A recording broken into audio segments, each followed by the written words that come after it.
Aujourd'hui, on continue du coup à s'intéresser à notre moteur, notre futur moteur du coup pour la BMW E46 Most Wanted. Voilà. Donc l'objectif c'est d'atteindre dans les 1000 chevaux, 1200 chevaux, ce serait vraiment l'idéal. Et pour ça, chaque semaine, on voit un peu les pièces internes qu'on a besoin pour supporter des puissances aussi élevées. On partira sur un 6 cylindres, ce sera soit un M50 ou un M52 B25, soit un 2JZ. Honnêtement, j'ai plus du coup de préférence pour le 2JZ. Malheureusement, le 2JZ coûte extrêmement cher. Voilà.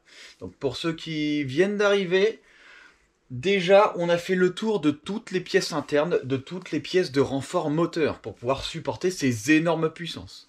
Chaque semaine, du coup, on parle de ça. Aujourd'hui, on va s'intéresser à une partie du moteur très importante. On va s'intéresser à la culasse. La culasse, évidemment, on peut la travailler. En fonction de ce qu'on fait sur cette culasse, on va pouvoir du coup modifier l'arrivée, modifier du coup l'échappement, etc., etc. Et on va voir comment on peut le faire. Bonjour à tous et bienvenue sur Madforge Moteur.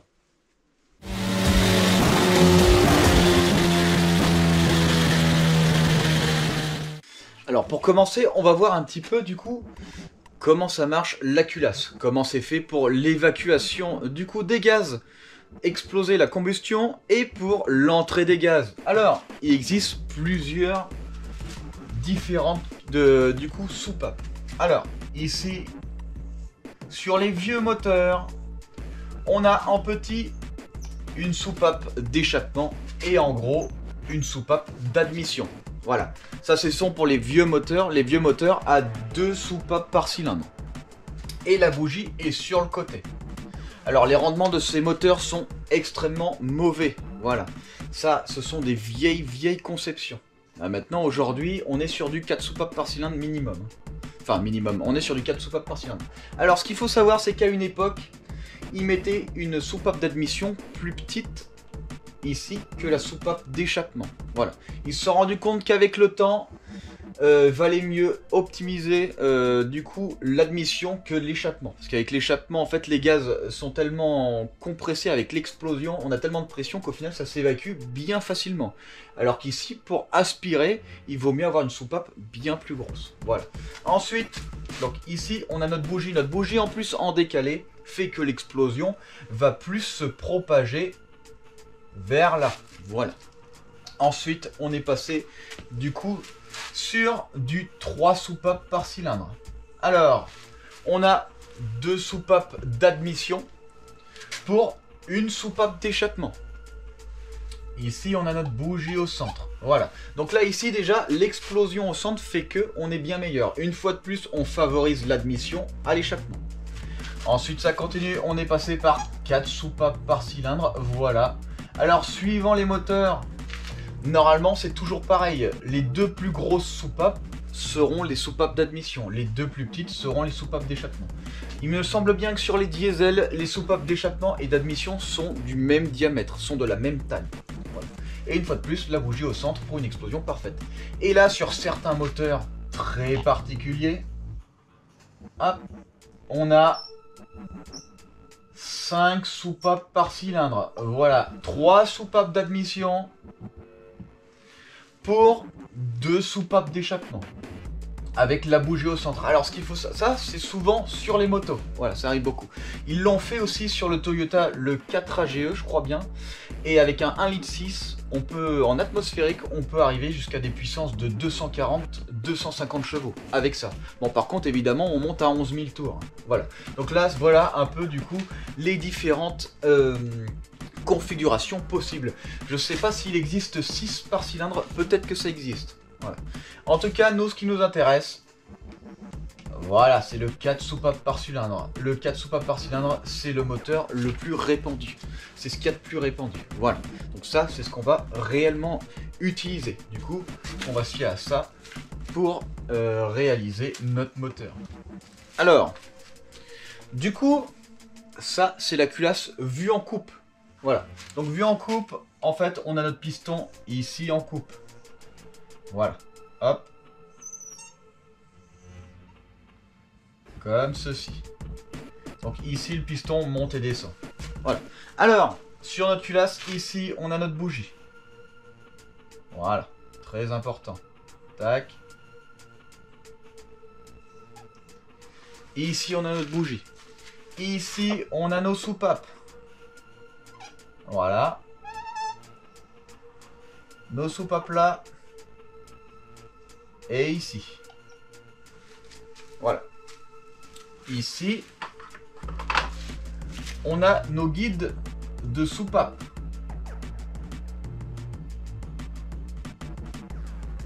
Voilà.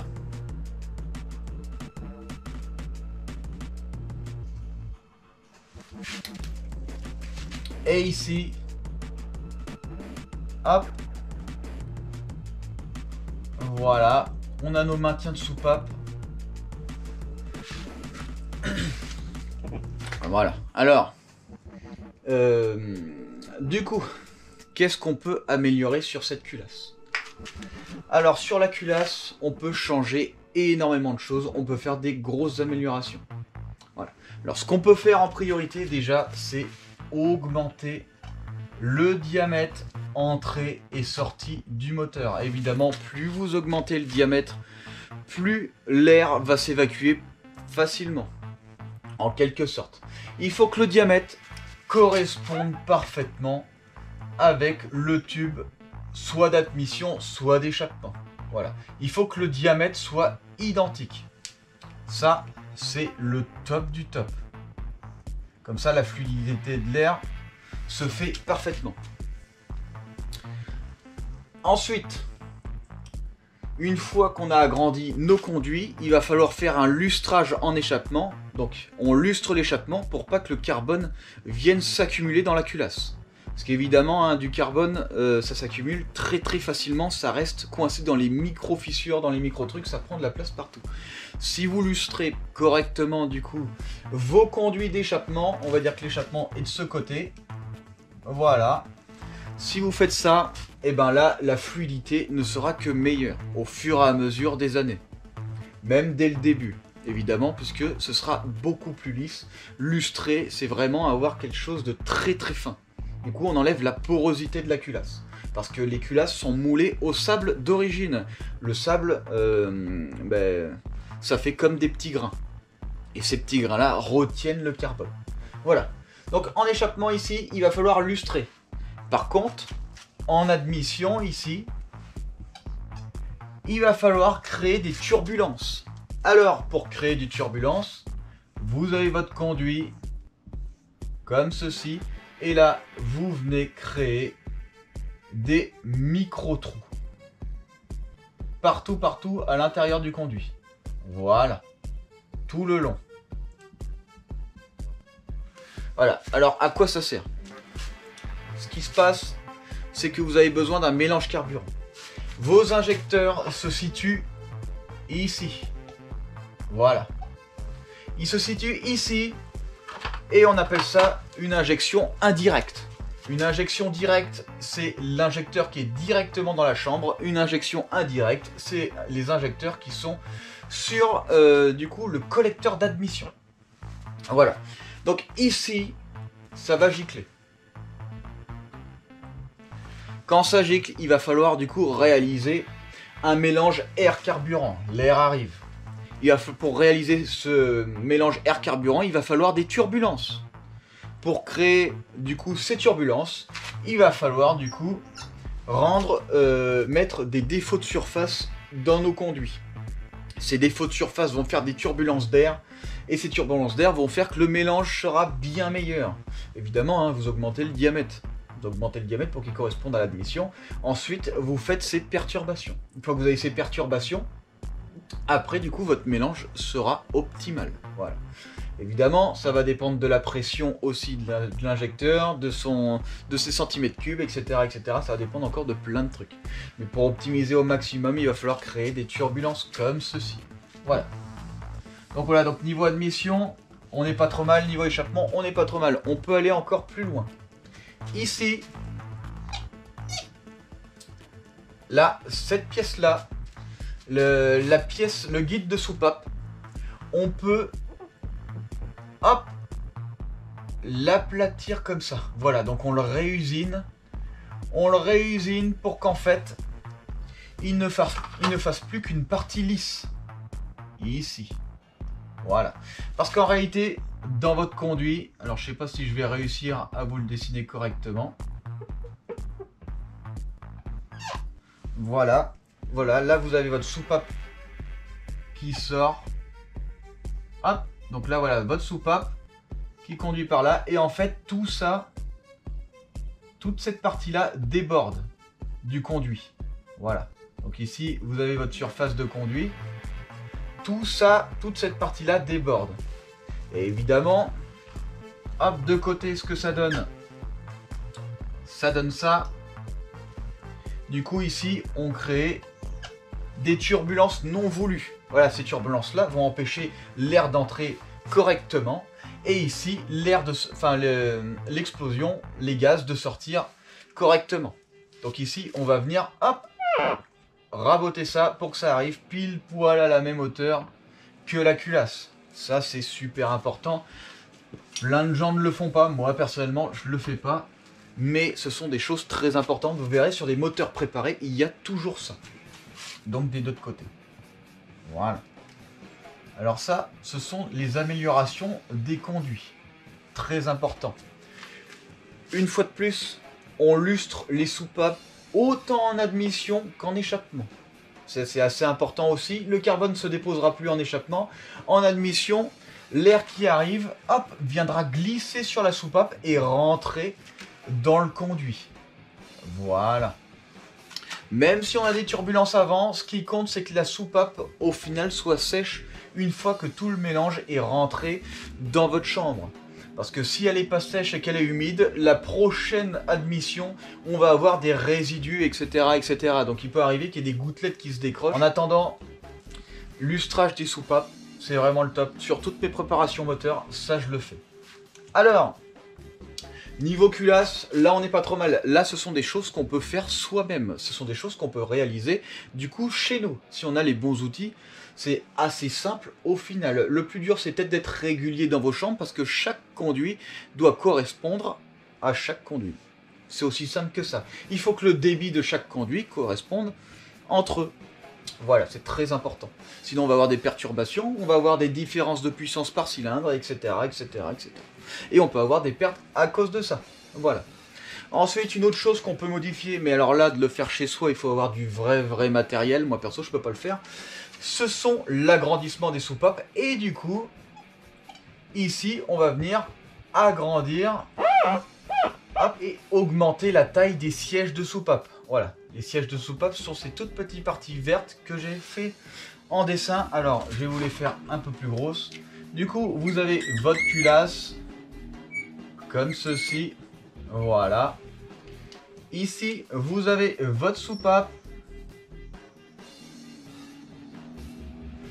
Et les sièges de soupape, c'est ce qui va venir faire étanchéité avec la soupape. Ici, voilà. Hop. Voilà, ça ce sont les sièges de soupape. Bon, je les ai fait un peu grossièrement. Mais en gros, c'est ça. Alors évidemment, vous pouvez augmenter le diamètre de vos soupapes et du coup il va falloir augmenter aussi le diamètre des sièges de soupape. Très important. Voilà, ça ce sont des grosses modifications. Tout ce qu'on vient de voir, ce sont les grosses modifications culasse qu'on peut réaliser. Les seuls trucs qu'on peut pas réaliser chez soi, c'est ça. Voilà, réagrandir nos sièges de soupape. Voilà, très important. Alors voici votre culasse vue de dessus. Donc en fait, vous vous penchez comme ça et c'est la vue de dessus de votre culasse. Ici en vert, on a les arbres à cam. Ici, on a les bougies. Voilà. Ici, les trous en noir, ce sont les vis de culasse. Alors, sur cette culasse, évidemment, on a l'huile qui remonte. Cette huile, plus vous mettez de pression, plus vous mettez de débit et plus l'huile va s'accumuler en haut. Pour qu'elle puisse redescendre correctement, on peut faire des modifications culasse internes, évidemment. Alors, ce qui se passe, c'est qu'ici, alors c'est pas forcément à cet endroit-là, suivant les culasses, c'est différent. Il y a plusieurs endroits, ce sont des conduits. Ce sont des conduits qui viennent faire couler l'huile tout en bas de votre moteur pour qu'il puisse retomber dans le carter. Ces conduits d'huile, vous pouvez les réagrandir. C'est très très conseillé. Voilà, quand vous commencez à augmenter du coup votre débit d'huile, en fait pour augmenter le débit d'huile, il faut augmenter la pression. C'est aussi simple que ça. Voilà, parce que vu que votre pression est limitée, de toute façon, ça empêchera d'en avoir un peu plus. Donc si vous augmentez votre pression, forcément vous allez augmenter votre quantité d'huile à l'intérieur de votre bloc. Alors pour ça, voilà ce qu'il faut faire. Il va falloir réagrandir du coup certains endroits. Évidemment, les grosses culasses, les belles culasses bien faites avec des bons moteurs, on n'a pas besoin de le faire. Par contre, si on augmente réellement l'admission d'huile, comme je vous le dis, il va falloir absolument faire ça. Donc il va falloir réaugmenter les conduits. Une fois de plus, les culasses sont moulées au sable, donc tout est fait d'impuretés. Tout est fait du coup granulé, même des fois sur les culasses. Il peut y avoir un démoulage qui soit pas parfait et du coup des pièces du coup d'alliage. Par exemple ici vous avez un trou dans votre culasse et vous pouvez avoir par exemple des pièces de moulage légèrement comme ça, voilà, qui n'ont pas été enlevées par exemple, voilà. Donc ces pièces là, voilà, ces morceaux là il faut les enlever, ces morceaux là, parce que des fois ils peuvent se décrocher, etc., etc.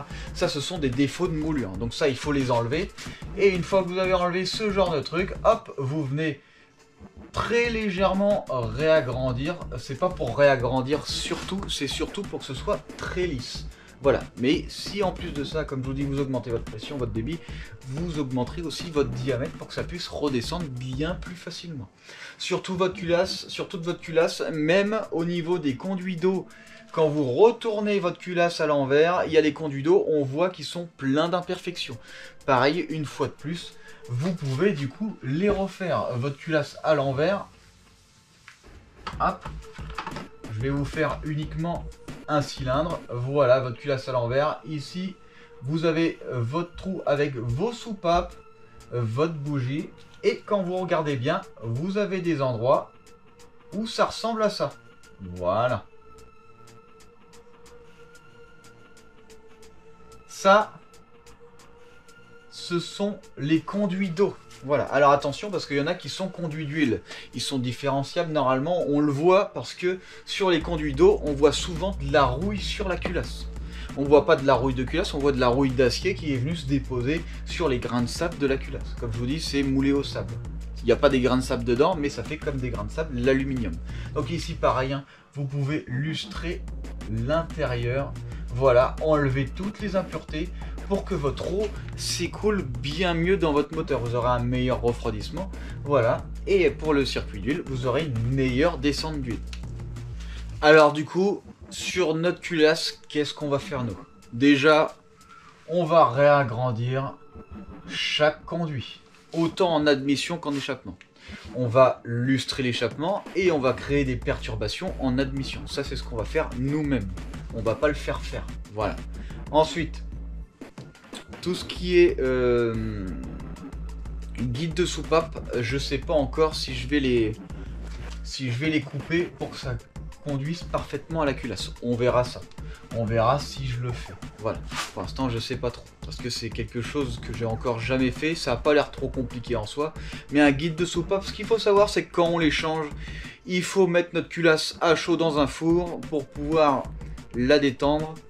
Une fois qu'elle est bien détendue, on vient du coup taper pour mettre les nouveaux guides. Une fois que les nouveaux guides sont mis, il va falloir réaliser ces nouveaux guides pour qu'ils correspondent parfaitement à vos soupapes. Et ce genre de truc, on peut pas le faire. Moi, personnellement, je peux pas le faire. Voilà. Donc ça, je sais pas trop. On s'occupera pas du coup de la largeur des soupapes parce que là, ça coûtera extrêmement cher. Chaque soupape, déjà individuelle, je sais pas combien c'est, même si c'est 30 €, 24 fois 30 €, déjà c'est énorme. Je connais pas le prix exact, mais là ça fera beaucoup trop cher.